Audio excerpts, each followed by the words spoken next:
প্রিয় দর্শক, আপনাদেরকে ইউনিক কোচিং সেন্টারের পক্ষ থেকে জানাই আন্তরিক শুভেচ্ছা ও অভিনন্দন। আমি গোপাল সেন আজকে আপনাদেরকে দেখাবো এইচএসসি আইসিটি চ্যাপ্টার 3.2 ডিজিটাল ডিভাইসের লজিক্যাল ফাংশনের সরলীকরণ। তো আজকে আপনাদের আইসিটি বোর্ড বইয়ের 25 নং সমস্যাটি সমাধান করে বুঝিয়ে দেওয়ার চেষ্টা করব। তো চলেন বেশি কথা না বলে শুরু করা যাক। তো আমি আগেই 25 নং সমস্যাটি এখানে লিখে রেখেছি। এখানে কী দেওয়া আছে? এখানে দেওয়া আছে x = a0 plus b0 plus a0 into b0 whole not.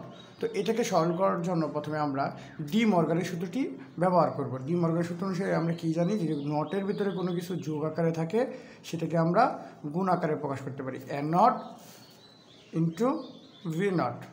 আচ্ছা, তো এখানে আমি ধরে নেব a0 প্লাস b0কে ধরে নেব a এবং a0 ইন্টু b0কে ধরে নেব b। তো দুটা নটের ভিতরে কী আকারে আছে? যোগ আকারে আছে। তো এটাকে আমরা গুণ আকারে প্রকাশ করতে পারি।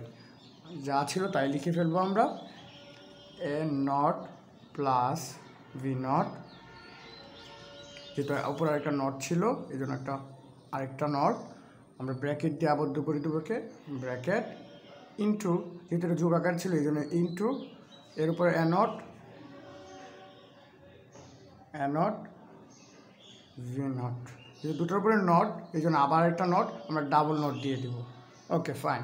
তো এখন আমরা সরলীকরণের দ্বৈত পরিপূরক নীতি অনুসারে আমরা কী জানি, যে কোনো কিছুর উপরে ডাবল নট মানে কিছুই না। দ্যাট মিনস এর উপরে যদি দুইটা ডাবল নট থাকে তাহলে শুধু এই হবে। তাহলে এখানে অ্যাবির উপরে দুটো নোট আছে, তাহলে কী হবে? অ্যাবির উপরে যেহেতু দুইটা নট আছে তাহলে শুধু অ্যাবই হবে। আচ্ছা, তো আমরা লিখে ফেলি যা ছিল, যেহেতু এর উপর আগে থেকে একটা নট। এখানে আবার আমরা ডি মর্গানের সূত্রে অ্যাপ্লাই করবো, যেহেতু এইটা নটের ভিতরে যোগ আকার আছে, এটাকে আমরা গুণ আকারে নিয়ে আসবো। আচ্ছা, যোগ থাকলে গুণ থাকলে যোগ। এর উপর আগে থেকে নট ছিল, নট লিখে ফেলছি। এর উপর আরেকটা হোল নট ছিল এই জন্য নট, যেহেতু যোগ ছিল এই জন্য গুণ। বি এর উপর আগে থেকে নট ছিল, নট, আর হোল নটের জন্য আরেকটা নট। আচ্ছা, আর আমরা জানি কি কোনো কিছুর ডাবল নট মানে কিছুই না। দ্যাট মিন্স এখানে হবে শুধু অ্যাভি।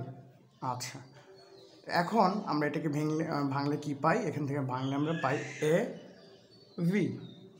অ্যাভি ইন্টু অ্যাভি